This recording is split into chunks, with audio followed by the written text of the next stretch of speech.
Um, all right, sweet. Well, welcome to the first interview series for Future School, the year 2020, and the year of COVID that never seems to end. And I thought we'd start off with one of the OG Future Schoolers, which is Amalie Holland.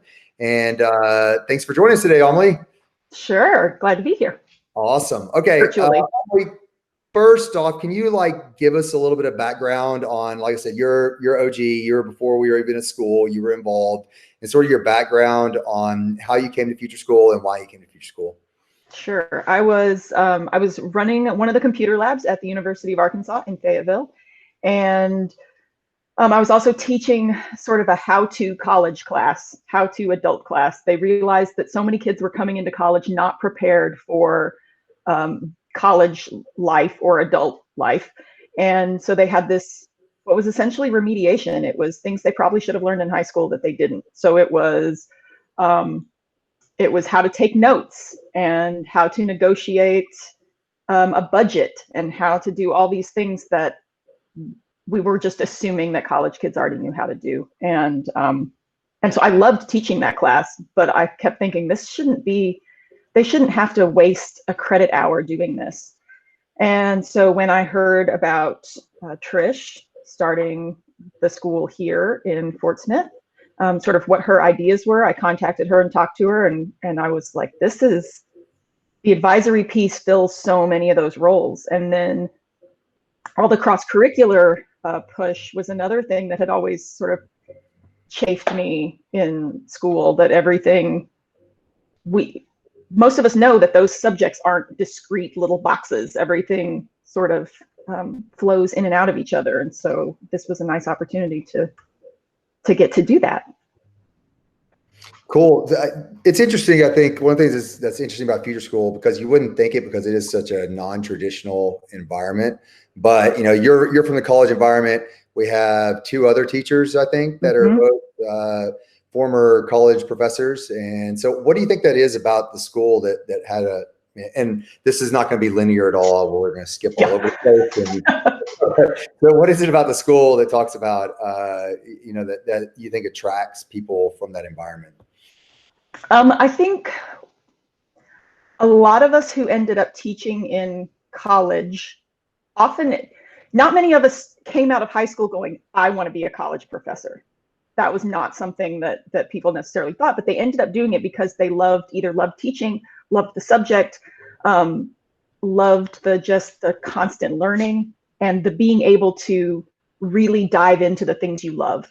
Mm-hmm. So we all knew that professor in college that was super into science fiction. And so they just made all their classes about science fiction, and they were able to really get to dive into that. And I think being able to see an opportunity to do that with younger people, give them that opportunity to really dive in, because I think that's when most of us started to like school. Many of us who didn't love school in high school, I was good at it. I just didn't enjoy it. It was sort of checking boxes.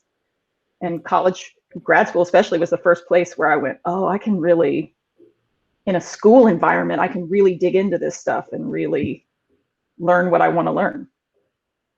Yeah, that's interesting. I think it's always been interesting to me that we have all these we're not a real professorial type of school, yet we have sort of people that have been attracted to our environment for whatever reason. So anyway, we'll get some of those other people on at a different time, maybe. So what you start off, and one of the things that you start off with, which was, I think we, went down as part of Future School history, was that App Academy that we did. And that was sort of your original contribution, I think, besides just being a partner and things like that. Can you give us a little rundown on what that was and when it occurred? Yeah, so App Academy was the summer before the school opened, the spring break before the school opened. And I started getting really excited about the project-based piece, the cross-curricular piece. And I thought, we really need to show Fort Smith, we didn't have any charter schools. People didn't understand what a charter school was. And people especially didn't understand project-based learning. And I thought, we really need to show people what this could be and show the kids that learning is fun, and show to show the community what this could look like. And I had been really excited about the Unexpected Art project here with all the murals downtown. And I thought, wouldn't it be nice if there was an app where you could like tour the, know where to go and push all the buttons and show up there and get information. And so I pulled together a bunch of kids. We had about 10 8th and 9th graders, rising 9th grade, rising 10th grade, who they sat down and we started from the very beginning going, what should an app look like? What should it have? What should it include? So we started off with this very group brainstorming, and then went into what are everybody's strengths. So the kids who were really good at design worked on the actual design part of the app. The kids who wanted to work with coding worked on the coding side of the app. The kids who were good writers worked on the writing side.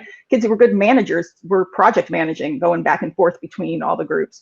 So everybody got to put their strength in it, but also got to see the ways that math and computers and English and social studies, because some of those murals have a social bent to them.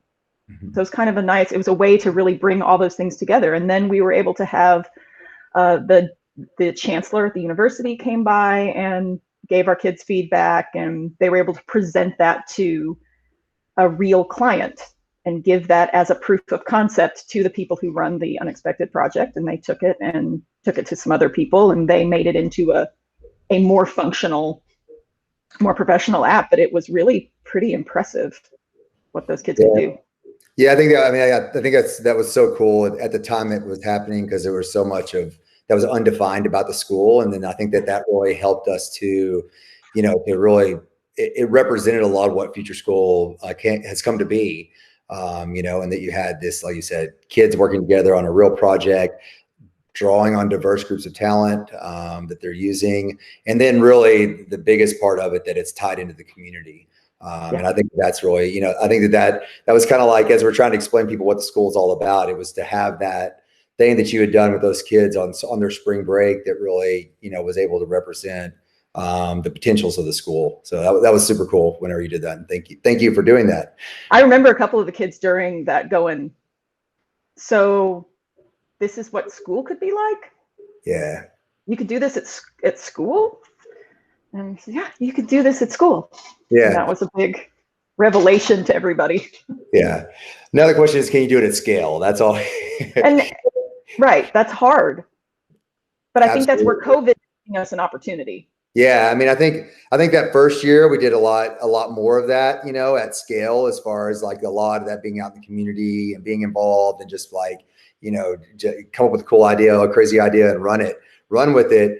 And I think it's still part of our DNA, but it's just a matter of like, can we, go to 400 kids and 20 some odd advisors, and still do that. But I think that you kind of alluded to COVID and some of the things that it's letting us do. So what are some of those things that you're seeing right now?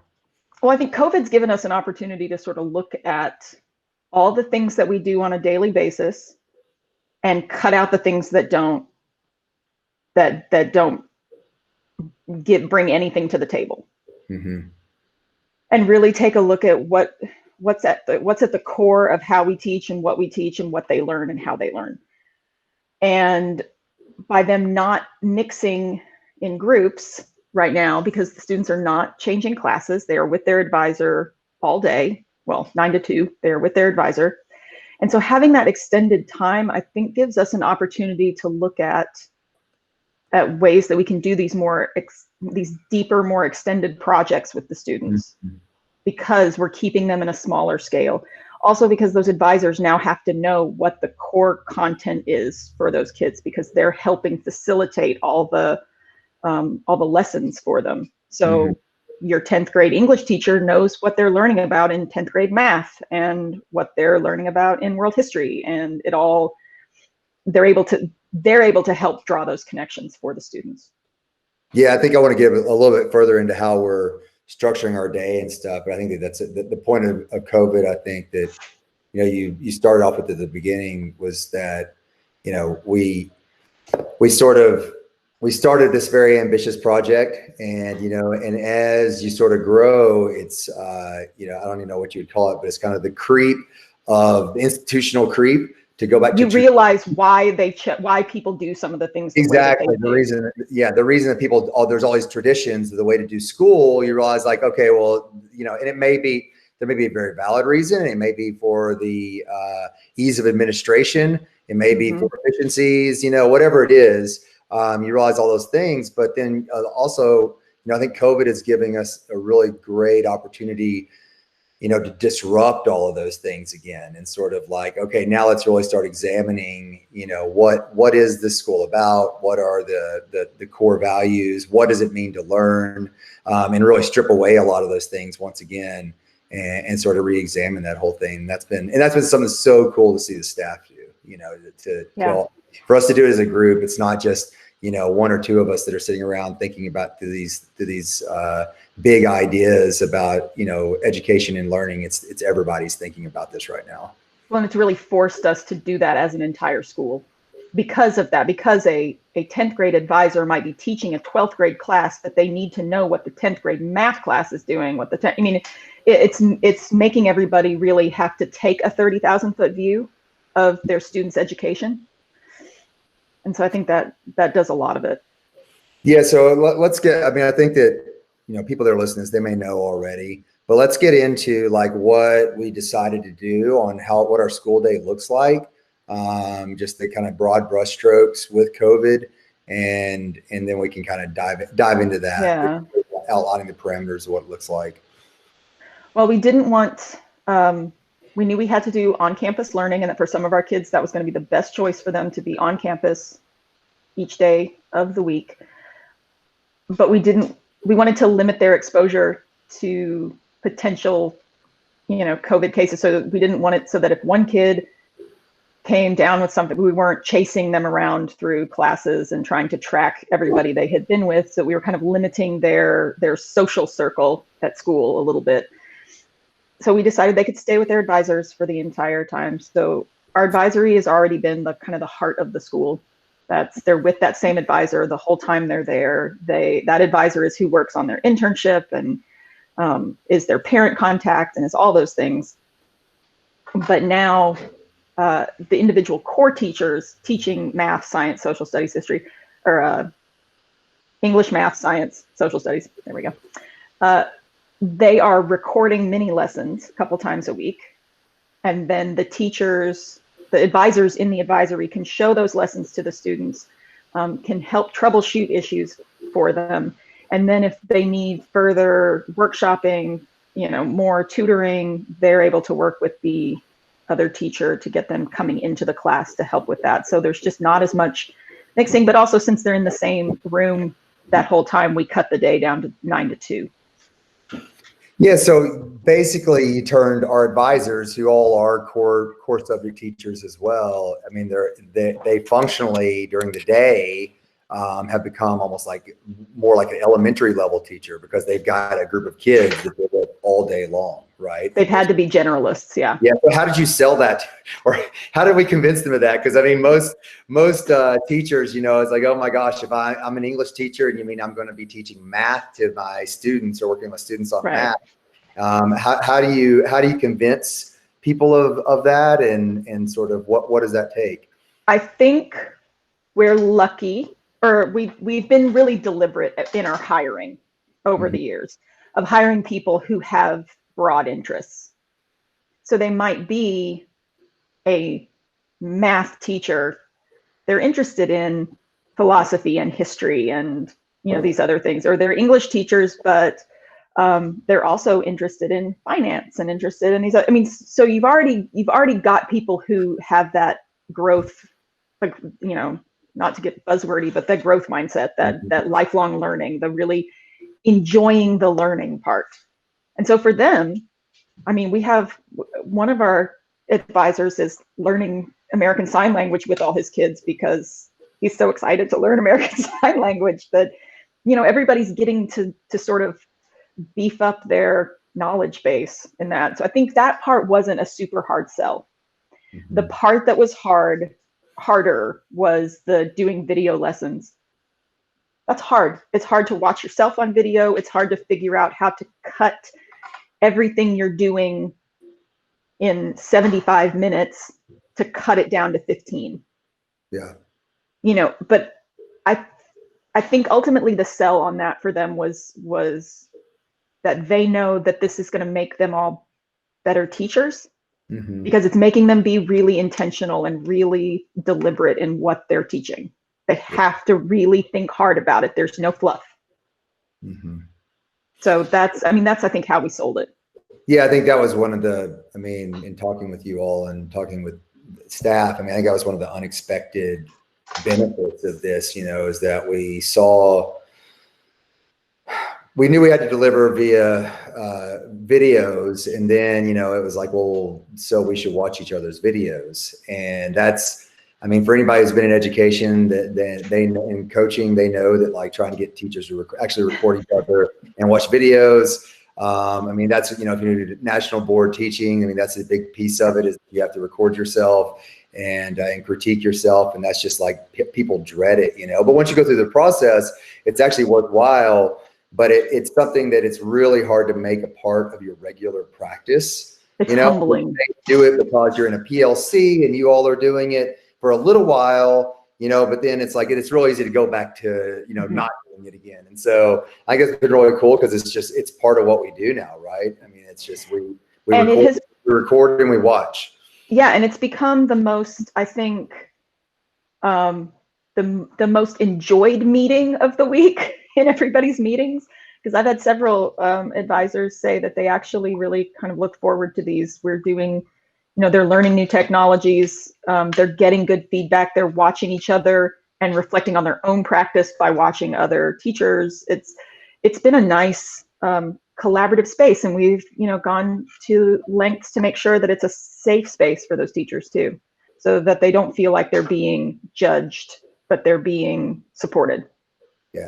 Yeah, I think that's been, and once again, that's one of the beauties of sort of our small, tight-knit community, is that, it feels family. And so it is pretty safe, I think. Yeah. And I got another piece, I think, that, and this isn't necessarily COVID related. I knew this would be circular and not as linear as I'd hope. But your role with the school is sort of the instructional coach, curriculum development, but then also advisory. Can you talk a little bit about advisory in general, and then we'll probably jump into like advisory during COVID and why it's so vital? Yeah, advisory, like I said earlier, advisory really is the heart and soul of everything that we do. The kids come into us, they get assigned to an advisory, they're with that advisor the entire time, the 3-4 years that they're with us, they're with that advisor in that cohort with that same group of kids. They build a little, as one of my students said, we're a big family, but your advisory is the family you live with. They learn a lot of interpersonal skills. They learn how to disagree. They learn how to not always like each other, but to be responsible to each other, even when you don't like somebody. That's all those sort of soft skills that they need to learn. They learn in that space, but also that advisor is their academic coach, their life coach, their the parent contact, they're the person, they're their person. Every student has a person, and it's that advisor. And so, and real quick, I think that's super important, because and just to not to interject, but yeah. This is at a high school. And lots of people are implementing advisory now. But at a high school, if you're an English teacher and you're at a traditional high school, you could have up to 150 different kids. Yep. And so, it's, as the parent of kids in high school, it's so frightening to think about if your kid doesn't have a program that they're a part of, if they're not into art or debate or band or football or they don't have a teacher that they just love, who they may never have again after that 1 year, then it's really easy for them to slip through the cracks. And I think that's like that. The value of that advisory, there's so much to it, but like just having a place where a kid knows, like, this person knows me, they know where I'm from, they know my family, they're there for me. And not that there's not, they may have another person on staff that is also there for them, but we know we have a system where we create that. And then I think also you alluded earlier to the people that we hire. I've seen advisories implemented, you know, in other schools, and if the teachers don't want to do it, then it becomes, you know, it's not something that's effective, you know. And so if you have someone that's an excellent AP Chem teacher, but they're really not interested in being, you know, a counselor and being a mentor and, you know, and reaching out to kids that aren't necessarily interested in AP Chem, then it's a real challenge, you know, to have that program be effective. It was not an afterthought for us. That is one of the benefits that we've had, where we weren't taking an existing school and converting it to what we do now. We were starting from scratch. And so we were able to say, we know that advisory needs to be the center. Right. So we make it the center. We don't do all these other things and then go, oh, by the way, we should have made that the center. Let's make it the center. They are in class in a normal year. They're in class with those advisors twice as much as they are with any other core teacher, because they see that teacher every day. They see the advisor every day. They see their core instructors twice a week. So that's a very, I mean, we already have set the expectation that is your place. And then in COVID, when, you know, if you've got 130 kids on your roster as an English teacher, you can't track down every one of those 130 kids to get their paper turned in. You can't, you know, be calling 130 parents to ask why Jimmy didn't, you know, complete his assignment. Whereas this, they've got 15 to 20, give or take. That's what they focus on. They look at those kids' grades. They look at those kids' performance. They look at that. They're still teaching, and they've still got an eye to the core class that they're doing. Their primary focus is making sure that, and I likened it the other day to, if you've ever driven in the Northeast in a big city, you pay attention to the front of your car.